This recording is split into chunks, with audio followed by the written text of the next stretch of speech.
दोस्तों आज मैं एक्सप्लेन करने वाला हूँ अनह्यूमन मूवी को, जो कि 2022 में आई थी। अगर आपको इस मूवी की एक्सप्लेनेशन पसंद आए तो वीडियो को लाइक और चैनल को सब्सक्राइब जरूर कर लेना। तो लेट्स बिगिन। कहानी की शुरुआत में हम एवर नाम की एक लड़की को देखते हैं, जो कि अभी 10th क्लास में है और पढ़ने में काफी ज्यादा वीक है। इसीलिए उसकी मॉम उसे अपनी पढ़ाई पर ठीक से फोकस करने के लिए कहती है और जॉब पर चली जाती है। और आज एवर एक स्कूल ट्रिप पर जाने वाली है, इसीलिए उसे लेने के लिए उसकी फ्रेंड तामरा आती है। जिसके बाद ये दोनों स्कूल बस की तरफ जाने लगती है। तभी रास्ते में तामरा एक लड़के को ठोक देती है, जिसका नाम रैंडल होता है और वो एवर के ही स्कूल में पढ़ता है। हालांकि रैंडल को कोई भी चोट नहीं लगी थी, लेकिन फिर भी तामरा उसे सॉरी कहती है। तभी उन्हीं के स्कूल के कुछ स्टूडेंट रैंडल पर जूस फेंक देते हैं और उसका मजाक उड़ाने लगते हैं। खैर, इसके बाद सब लोग बस के पास पहुंच जाते हैं, जहां लोरेंजो नाम का एक टीचर ट्रिप पर जा रहे सभी बच्चों के मोबाइल फोन अपने पास जमा कर लेता है। लेकिन एवर अपने साथ कोई भी फोन नहीं लाई थी, इसीलिए वो उसे मना कर देती है और बस के अंदर चली जाती है। उसी बस में रैंडल और डैनी भी होते हैं। डैनी वही लड़का था जिसने रैंडल के ऊपर जूस फेंका था और वो अपने सभी साथियों के साथ बैठा होता है। इसके अलावा इस बस में 10th स्टैंडर्ड के और भी कई बच्चे होते हैं। और इसके बाद सब लोग ट्रिप पर निकल जाते हैं। सब लोग ट्रिप पर जाने के लिए बहुत ही ज्यादा एक्साइटेड थे। बस में लोरेंजो को नींद आ जाती है, इसीलिए वो सो जाता है।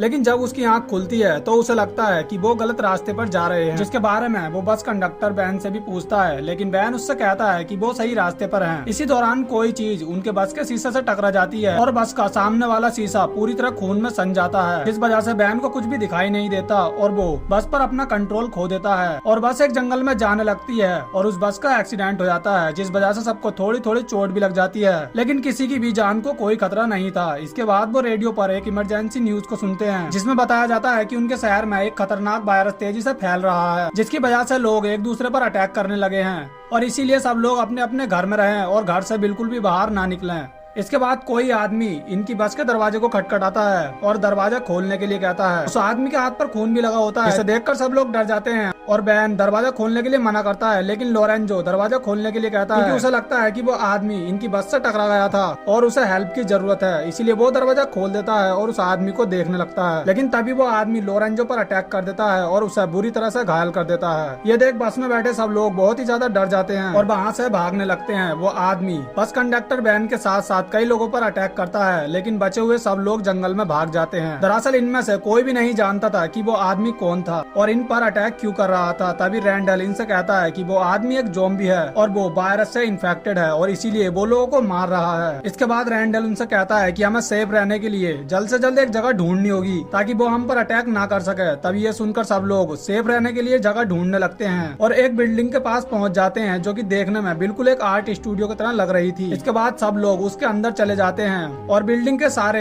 खिड़की और दरवाजे को लॉक कर देते हैं ताकि ज़ॉम्बी अंदर ना आ सकें। लेकिन तभी एवर को किसी की आवाज आती है। जब वो बाहर देखती है तो उसे कैंडेस दिखाई देती है, जो कि हेल्प के लिए चिल्ला रही होती है। इसके साथ ही वहाँ वो आदमी भी होता है जिसने इन पर अटैक किया था और वो कैंडेस के जरिए इन तक पहुँचना चाहता था। हालांकि एवर कैंडेस की हेल्प करना चाहती थी, इसीलिए वो उसे आवाज लगाती है। तभी वो आदमी कैंडेस पर अटैक कर देता है। दूसरी तरफ बस ड्राइवर बैन भी इन्फेक्टेड होकर ज़ॉम्बी बन गया था, इसीलिए वो इन पर अटैक करने आता है और दरवाजा तोड़कर अंदर आ जाता है। ये देख सब लोग वहाँ से भागने लगते हैं और एक दूसरे रूम में पहुंच जाते हैं और उस दरवाजे को लॉक कर देते हैं। उस रूम में इन्हें रायन भी मिलता है, जो इन्हें बताता है कि सारे लोग इन्फेक्टेड हो चुके हैं और वो उनसे बचता हुआ यहाँ तक आया है। तभी हम देखते हैं कि सभी इन्फेक्टेड ज़ॉम्बी इन पर अटैक करने आते हैं। तभी रैंडल एक प्लाईवुड को तोड़कर सब लोगों को एक दूसरे रूम में ले जाने लगता है और डैनी ज़ॉम्बीज को रोकने की कोशिश करता है। तभी रायन को रूम में जाने में थोड़ी तकलीफ हो रही थी, इसीलिए एवर उसकी हेल्प करती है। हालांकि इस दौरान रायन को थोड़ी चोट भी लग जाती है। दूसरी तरफ ज़ॉम्बी ने डैनी के दोस्त हंट पर अटैक कर दिया है और उसे अपने साथ लेकर जा रहे हैं। ये देख डैनी को बहुत ज्यादा दुख होता है और वो भी रूम में चला जाता है। इसके बाद वो एवर पर बहुत ज्यादा गुस्सा होने लगता है, क्योंकि उसे लगता है कि एवर एक बैड लक है और ये सब उसी की वजह से हो रहा है। हालांकि एवर उसे समझाने की कोशिश करती है कि ऐसा कुछ नहीं है। तभी इनकी नजर वहाँ रखे कुछ स्टैचू पर पड़ती है, जो कि देखने में बिल्कुल इन्हीं की तरह लग रहे होते हैं, जिससे ये समझ पाते हैं कि किसी ने पहले से ही इनके खिलाफ कोई साजिश रखी है। इतने में ही वहाँ बैन इन पर अटैक करने आता है, लेकिन रैंडल उस पर अटैक कर देता है और उसे कूट कूट कर बुरी तरह से मार देता है। फिर हम देखते हैं कि डैनी भी इन्फेक्टेड हो चुका है, लेकिन जब रैंडल उससे इस बारे में पूछता है तो वो उससे कहता है कि मैं बिल्कुल ठीक हूँ। लेकिन डैनी पर पर इन्फेक्शन का असर फैलता जा रहा था। इस दौरान वो इनसे ये भी कहता है कि हम ज़ॉम्बीज़ को केवल आग से ही मार सकते हैं। तभी हम देखते हैं कि बैन अभी भी जिंदा है और वो डैनी को लेकर बिल्डिंग से कूद जाता है। अब सब लोगों को लगता है कि डैनी मर चुका है, लेकिन तभी डैनी अचानक उठकर खड़ा हो जाता है, जिससे हमें पता चलता है कि डैनी भी अब ज़ॉम्बी बन चुका है। अब सब लोग वहाँ से बाहर निकलना चाहते थे, तभी एबर कुछ स्प्रे को इकट्ठा करके उनमें आग जलाकर गाड़ी में फेंक देती है, जिससे गाड़ी में आग लग जाती है और सारे ज़ॉम्बी आग के पास पहुंच जाते हैं, जिससे ज़ॉम्बीज का ध्यान भटक जाता है। तभी एबर सबसे कहती है कि तुम यही मेरा इंतजार करना और मैं फोन लेने के लिए बस के पास जा रही हूँ, ताकि हम कॉल करके किसी से हेल्प ले सकें। इन सबके सेल फोन बस में ही होते हैं, क्योंकि आते हुए लोरेंजो ने सबके सेल फोन अपने पास जमा कर लिए थे। इसके बाद एबर फोन लेने के लिए बस के पास जाने लगती है। तभी उसके साथ स्टीवन भी आता है। फिर दोनों बस के अंदर पहुंच जाते हैं और मोबाइल फोन ढूंढने लगते हैं।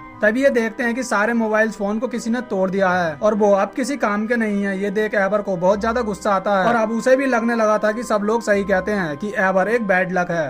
लेकिन स्टीवन उसे समझाता है और उसे सहारा देता है। यहाँ ये दोनों एक दूसरे को किस करने वाले होते हैं। तभी एबर की नजर बस के रेडियो पर पड़ती है। तब वो उसे ऑन करती है ताकि उसे ज़ॉम्बीज़ से बचने के लिए कोई मैसेज मिल सके। फिर वो एक टैप को रेडियो में लगाती है, जिसमें भाई वायरस फैलने वाली रिकॉर्डेड ऑडियो होती है, जिसे सुनने के बाद एबर समझ जाती है कि सुबह जो वार्निंग इन्होंने सुनी थी वो कोई लाइव वार्निंग नहीं थी, बल्कि किसी ने रिकॉर्डेड ऑडियो चलाकर इनके साथ बहुत ही गंदा और घटिया मजाक किया था। इतने में ही स्टीवन पीछे से एबर को एक इंजेक्शन लगा देता है। हालांकि इस दौरान स्टीवन एबर से सॉरी भी कहता है और उससे कहता है कि इस इंजेक्शन से तुम्हें कुछ नहीं होगा और तुम थोड़ी ही देर में ठीक हो जाओगी, क्योंकि मैंने तुम्हारी बॉडी में आधा ही इंजेक्शन इंजेक्ट किया है। इसके बाद एबर बेहोश होने लगती है। फिर वहाँ रैंडल भी आता है और हमें पता चलता है कि इन सब ज़ॉम्बीज़ को स्टीवन और रैंडल ने बनाया है। इसके बाद हमें कुछ टाइम पहले का सीन दिखाया जाता है, जहाँ हमें पता चलता है कि डैनी और स्टीवन के दोस्त स्कूल में उनका मजाक उड़ाया करते थे और इन्हें बहुत ही ज्यादा कमजोर और सीधा साधा समझते थे। इसीलिए रैंडल और स्टीवन ने उनसे बदला लेने के लिए चीफ नाम के एक ड्रग डीलर से कॉन्टेक्ट किया था और उसे अपना प्लान समझाया था। यहाँ हमें ये भी पता चलता है कि जिस ज़ॉम्बी ने लोरेंजो पर अटैक किया था वो कोई रियल ज़ॉम्बी नहीं था, बल्कि ड्रग डीलर चीफ था, जिसने अपने फेस पर एक मास्क पहना हुआ है और बस ड्राइवर बैन भी इनके साथ मिला हुआ था। पर अफसोस कि अब बैन की मौत हो चुकी है। यहाँ हमें यह भी पता चलता है कि ड्रग डीलर चीफ इनके सभी साथियों को एक प्रकार का ड्रग दे रहा है, जिससे सब लोग ज़ॉम्बी की तरह बिहेव करने लगे हैं। यहाँ स्टीवन चीफ पर गुस्सा होने लगता है, क्योंकि चीफ ने उससे कहा था कि इस ड्रग से किसी की भी जान को कोई भी नुकसान नहीं होगा, लेकिन उसकी वजह से उन्होंने अपने बस ड्राइवर बैन को खो दिया है। इसलिए अब स्टीवन इनका साथ नहीं देना चाहता, लेकिन इनका साथ देने के अलावा उसके पास अब कोई चारा नहीं था। इसके बाद ये एक और प्लान बनाते हैं और डिसाइड करते हैं कि ये सब लोग को मार देंगे जिन्हें भी इन्होंने ड्रग का इंजेक्शन दिया है। दरअसल इन्होंने उन सब लोगों को एक पिंजरे में बंद कर दिया है, जिसे भी इन्होंने ड्रग का इंजेक्शन लगाया था, और इनका मानना है कि उन्हें मारने के बाद सब कुछ ठीक हो जाएगा। इसलिए रैंडल और स्टीवन उन्हें मारने के लिए जाते हैं। इसके बाद हम एवर को देखते हैं, जिस पर ड्रग का असर शुरू हो रहा था। तभी उसे एक विजन आता है, जिसमें लोरेंजो उससे कहता है कि तुम्हें उठना होगा और अपने साथियों को बचाना होगा। तुम ये कर सकती हो क्योंकि तुम एक बहादुर लड़की हो। ये सुनकर एवर उठ जाती है। हालांकि ड्रग डीलर चीफ उसे रोकने की कोशिश भी करता है, लेकिन एवर किसी तरह उससे अपनी जान बचाती है और उसे बेरहमी से मार देती है।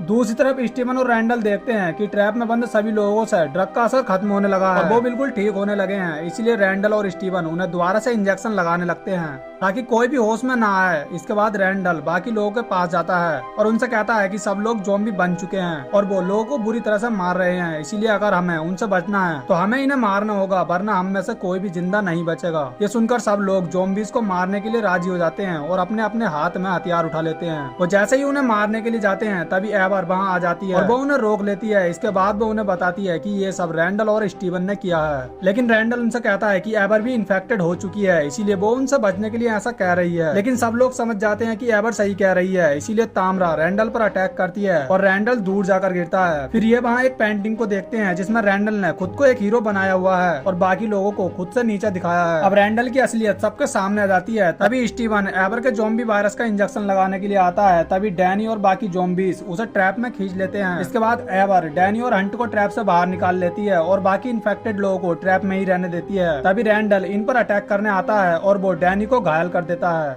तभी रैंडल उसके सर में बहुत सारे ज़ॉम्बी वायरस के इंजेक्शन लगा देती है, जिससे रैंडल और भी ज्यादा खूंखार लगता है। लेकिन सब लोग मिलकर उस पर अटैक करते हैं और उसे बुरी तरह से घायल कर देते हैं। फिर हमें 4-5 घंटे बाद का सीन दिखाया जाता है, जहाँ सब लोग पर से ज़ॉम्बी वायरस का असर खत्म हो जाता है और सब लोग बिल्कुल नॉर्मल हो जाते हैं और इन सब के बीच जो भी गलत फहमी थी वो दूर हो चुकी थी और अब सब लोग एक दूसरे के बहुत अच्छे दोस्त बन चुके थे। इसके बाद ये ड्रग डीलर चीफ को एक पेड़ से बांध देते हैं और बस लेकर वापस अपने घर जाने लगते हैं। फिर हम देखते हैं कि लोरेंजो भी अभी जिंदा होता है है और इसी के साथ ये मूवी यहीं खत्म हो जाती है। दोस्तों अगर आपको इस मूवी की एक्सप्लेनेशन थोड़ी सी भी पसंद आई हो तो इस वीडियो को एक लाइक जरूर कर देना और साथ ही हमारे चैनल को सब्सक्राइब करके नोटिफिकेशन बेल को भी ऑन कर लेना ताकि आगे भी आपको हमारी वीडियोस की नोटिफिकेशन मिलती रहे। So thanks for watching guys.